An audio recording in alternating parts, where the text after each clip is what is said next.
మా ఛానల్లో జరిగే ప్రతి ఒక్క అనాలిసిస్ అలాగే రిమైనింగ్ వీడియోస్ కూడా ఏ వ్యక్తికో ఏ రాజకీయ పార్టీకో కాకుండా ఉన్నది ఉన్నట్టుగా ట్రాన్స్పరెంట్గా మీ ముందు పెట్టే ప్రయత్నం చేయడమే మా యొక్క ఇంటెన్షన్.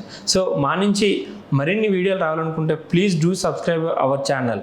మీరు చేసే ప్రతి ఒక్క సబ్స్క్రైబర్ మాకు మరింత ఉత్సాహాన్ని పెంచుతూ మరిన్ని వీడియోలు చేయడానికి చాలా బూస్ట్ని ఇస్తుందని మేము అనుకుంటున్నాం. సో మా వీడియోస్ పట్ల మీకున్న అభిప్రాయాన్ని కింద కామెంట్ రూపంలో తెలియజేయండి.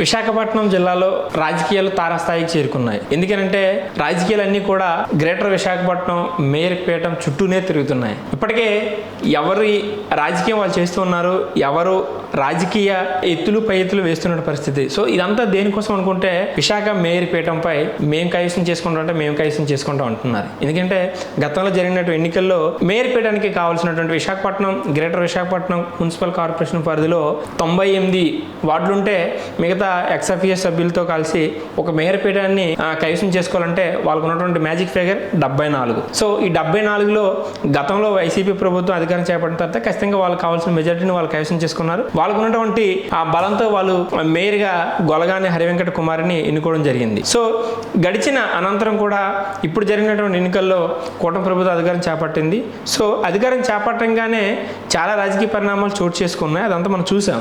కానీ విశాఖ మేయర్ పీఠం పట్ల చాలా క్రియాశీలకమైనటువంటి రాజకీయం నడుస్తూ ఉంది. ఎందుకంటే అధికారం చేపట్టిన తర్వాత ఎవరైతే వైసీపీ పార్టీకి ఉన్నటువంటి కార్పొరేటర్లు అలాగే మిగతా పార్టీకి చెందినటువంటి కార్పొరేటర్లు కొంత రాజకీయ పార్టీల్లో మార్పులు చేర్పులు చోటు చేసుకోవడం పట్ల ఎవరైతే మేయర్గా కొనసాగుతున్నటువంటి గొలగాని హరివెంకట కుమారి తమ యొక్క బలాన్ని కోల్పోయారు అనే ఫైండ్ అవుట్ చేసింది కూటమి ప్రభుత్వం. సో సాధారణంగా ఎవరైతే అధికార ప్రజాప్రతినిధులు ఉంటారో సంబంధిత సీట్లలో ఉంటారో వాళ్ళకి కావాల్సినంత బలం లేనప్పుడు చట్టరీత్యా చట్టపరంగా కూడా అలాగే రాజ్యాంగ పరంగా కూడా అవిశ్వాస తీర్మానం పెట్టుకుని వాళ్ళ యొక్క ఆ పీట నుంచి దించే అధికారం మనందరికీ తెలిసే ఎవరికైనా ఉంటుంది అది. సో దాన్ని వాడుకునే ప్రయత్నం ఈరోజు గ్రేటర్ విశాఖ మున్సిపాలిటీలో విశాఖపట్నంలో జరుగుతూ ఉంది. సో ఇక్కడ ఏం జరుగుతుందంటే విశాఖపట్నంలో ఉన్నటువంటి 98 వార్డులతో పాటు మిగతా ఎక్స్ఎఫ్ఈ సభ్యులతో కాబట్టి 74 మ్యాజిక్ ఫిగర్ కావాలంటే ఈరోజు అంత బలమైనటువంటి సంఖ్య మేయర్గా ఉన్నటువంటి గొలగాని హరివెంకట కుమారికి లేదని సందర్భంలో ఈరోజు అవిశ్వాస తీర్మానం పెట్టాలి, ఖచ్చితంగా మేయర్ పీట నుంచి ఆమెను దించాలనేటువంటి రాజకీయానికి శ్రీకారం చుట్టింది కూటమి ప్రభుత్వం. సో అందులో భాగంగానే మేయర్ దించాలి అనే దానికి అవిశ్వాస తీర్మానం పెట్టాలనేటువంటి తీర్మానాన్ని ఇప్పటికే కలెక్టర్కి ఎవరైతే కూటమితో సంబంధించిన కార్పొరేటర్ ఉన్నారో వాళ్ళు అందజేయడం జరిగింది. సో ఆయన కూడా దానికి ఉన్న షరతుల నిబంధనల ప్రకారంగా కూడా ఇప్పటికే ఎవరైతే అధికారికంగా కార్పొరేటర్లు ఉన్నారో వాళ్ళందరికీ కూడా అఫీషియల్గా ఇన్ఫర్మేషన్ పాస్ చేశారు. పలానా ఏప్రిల్ 19న అవిశ్వాస తీర్మానం పెట్టబోతున్నాం. సో ఆ రోజు జరిగేటటువంటి కౌన్సిల్ సమావేశాల్లో మీరు అందరూ తప్పకుండా హాజరు కావాలనేటువంటి ఇన్ఫర్మేషన్ని ఆయన పాస్ చేశారు. సో ఇక్కడ ఎవరు బలాబలాలు ఎట్లా ఉన్నాయనేది కూడా ఒకసారి మనం చూసినట్లయితే ఎవరైతే మ్యాజిక్ ఫిగర్ 74 ఉన్నారో వాళ్ళు ఖచ్చితంగా మొన్నటి వరకు కూడా 70 మంది వాళ్ళకి సపోర్ట్గా ఉంటే ఇంకా 4 సభ్యులు మాకు టచ్లో ఉన్నారు, ఖచ్చితంగా మాకు వాళ్ళు సపోర్ట్ చేస్తారనేటువంటి ధీమాలో కూటమి ప్రభుత్వం ఉంది. సో అనంతరం జరిగినటువంటి పరిమాణాలు యాజ్ ఆఫ్ ఈరోజు ఉన్నటువంటి పరిస్థితి చూస్తే ఖచ్చితంగా మాకు 72 మంది సభ్యులు బలం ఉంది, ఇంకా 2 మంది సభ్యులు బలం మాకు ఖచ్చితంగా ఉంటే మేము మేయర్ పీఠాన్ని కైవసం చేసుకుంటాం, ఆ ధీమా మాకు ఉందనేటువంటి ఆ స్టేట్మెంట్స్ని కూటమి ప్రభుత్వం పాస్ చేసేటువంటి పరిస్థితి ఉంది. కానీ మరి వైసీపీ ఏమంటుంది, అసలు వైసీపీ పరిస్థితి ఎట్లా ఉంది? నిజంగానే వాళ్ళకున్న బలం ప్రకారంగా మేయర్గా హరివెంకట కుమారి గారు కొనసాగుతారని అంటే ఖచ్చితంగా సేమ్ టైం మేమంతే కాన్ఫిడెంట్గా చెప్తున్నాం. ఖచ్చితంగా మాకు ఎవరైతే సభ్యులు ఉన్నారో వాళ్ళందరూ కూడా మా వైపు ఉన్నారు, ఖచ్చితంగా మా అండర్లో ఉన్నారు.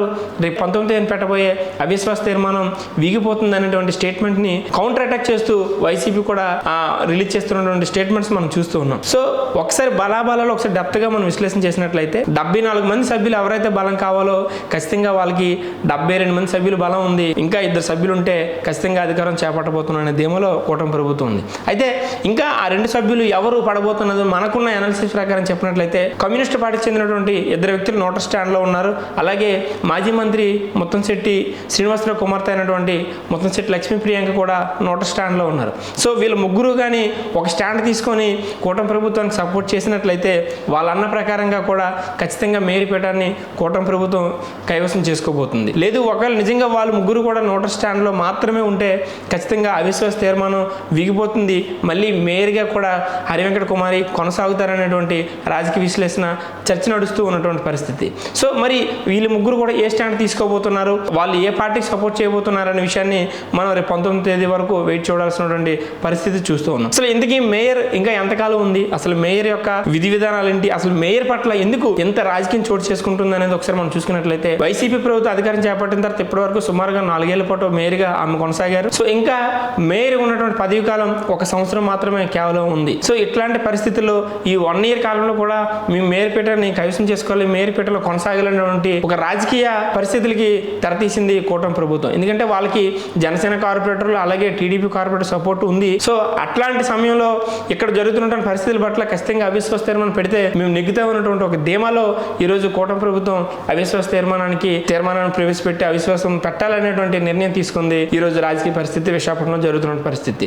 సో మేయర్గా నిజంగా హరివెంకట కుమారి దిగిపోతే కలిగే లాభం ఏంటి, నిజంగా అవిశ్వాసం తీర్మానంలో నెగ్గితే జరిగేటువంటి లాభం ఏంటి, ఒకవేళ ఓడిపోతే జరిగే నష్టం ఏంటి అనేది ఒకసారి మనం చూసుకున్నట్లయితే గెలిచినా ఓడినా ఇక్కడ జరిగేది ఒక్క అధికారం మాత్రమే తప్పితే ఈ సంవత్సర కాలంలో అటు ప్రజలకు కావచ్చు ఇటు మున్సిపాలిటీ పరిధిలో జరిగేది అభివృద్ధి కావచ్చు లేదనుకుంటే ఏదైనా సరే జరిగేది ఏముండదు అనేది మా అభిప్రాయం. ఎందుకంటే ఇంకా సంవత్సర కాలంలో అధికారం మేయర్ పీఠంలో కూర్చున్న తర్వాత ఆయన అంతా స్టడీ చేయడానికి ఈ మున్సిపాలిటీ పరిధిలో ఉన్నటువంటి సమస్యలు కావచ్చు ఇతర విషయాల పట్ల స్టడీ చేసే కొంత సమయం పడుతుంది కాబట్టి సో ఆల్మోస్ట్ వాళ్ళు అక్కడికి సగం కాలం పూర్తవుతుంది కాబట్టి ఆ మిగిలిన కాలంలో చేసేటువంటి పరిస్థితి ఏముండదు అనేది కూడా ఒక రకమైనటువంటి విశ్లేషణ. సో ఇది ఒక పక్కన పెడితే అసలు మేయర్ పీఠం పట్ల ఎందుకు ఇంత రాజకీయం జరుగుతుంది అనేది కూడా చూస్తే అధికారికంగా అల్టిమేట్ గా మనకు అర్థమయ్యేది ఏంటంటే మేయర్ పీఠాన్ని కైవసం చేసుకోవాలని ఒకే ఒక ఇంటెన్షన్ తప్పితే ఇక్కడ అదర్వైజ్ ఇంకా రెండో రీజన్ ఏది లేదన్నటువంటి తెలుస్తున్నటువంటి విషయం. ఇప్పటికే వైసీపీ పార్టీ అనేక రకాలుగా కూటమి ప్రభుత్వం విమర్శలు చేస్తుంది. అందులో భాగంగానే మేయర్ పీఠం పట్ల కూడా చాలా విమర్శలు చేసింది. ఒక కూటమి ప్రభుత్వం అధికారం చేపట్టిన తర్వాత చాలా సమస్యలు ఉన్నాయి, చాలా పరిస్థితులు ఉన్నాయి. సో వాటన్ని మీద దృష్టి పెట్టపోయి ఈ రోజు అధికారం మీద అలాగే మేయర్ పీఠం పైన దృష్టి పెట్టి ఒక కుట్రపూరితమైనటువంటి రాజకీయం చేస్తున్నటువంటి కామెంట్స్ వైసీపీ పార్టీ చేస్తుంది. ఏదేమైనప్పటికీ కూడా ఎవరైతే వైసీపీ పార్టీకి సంబంధించిన కార్పొరేటర్లు ఎవరైతే ఉన్నారో మేయర్ అభ్యర్థిగా హరివెంకట కుమార్ ఉన్నారో వాళ్ళంతా కాన్ఫిడెంట్ గా ఉన్నారు. ఖచ్చితంగా మా సభ్యుల బలం మాకు ఉంటుంది, ఖచ్చితంగా మేము మళ్ళీ మేయర్గా కొనసాగుతామనేటువంటి విషయం వైసీపీ ప్రభుత్వం చెప్తుంటే అట్ ద సేమ్ టైం కూటమి ప్రభుత్వం కూడా ఖచ్చితంగా చెప్తూ ఉంది మాకు కావాల్సిన సభ్యుల బలం మాకుంది, మీరు అవిశ్వాస తీర్మానం పెడితే ఖచ్చితంగా మేము అవిశ్వాస తీర్మానం లెగ్గుతాం, మేయర్పేటని మేమే కైవసం చేసుకోబోతున్నటువంటి స్టేట్మెంట్ ఆ కూటమి ప్రభుత్వం నుంచి కూడా చేస్తున్నటువంటి పరిస్థితి మరి చూస్తూ ఉన్నాం. సో మరి ఇప్పుడు విశాఖపట్నంలో కార్పొరేటర్ల పరిస్థితి ఎట్లా ఉంది, ఆ రాజకీయ పరిస్థితులు ఎట్లా ఉన్నాయని చూసుకున్నట్లయితే ఇంత జరుగుతున్నప్పుడు కూడా ఎవరి సెక్యూర్ కోసం ఎవరి సేఫ్టీ కోసం వాళ్ళు ఎటువంటి చర్యలు తీసుకోవాలనేటువంటి చర్యల్లో భాగంగా ఎవరి పార్టీ ఎవరి కార్పొరేటర్ వాళ్ళని సంరక్షించుకున్నటువంటి పరిస్థితుల్లో భాగంగా ఈరోజు రాజకీయ శిబిరాలను విదేశాలను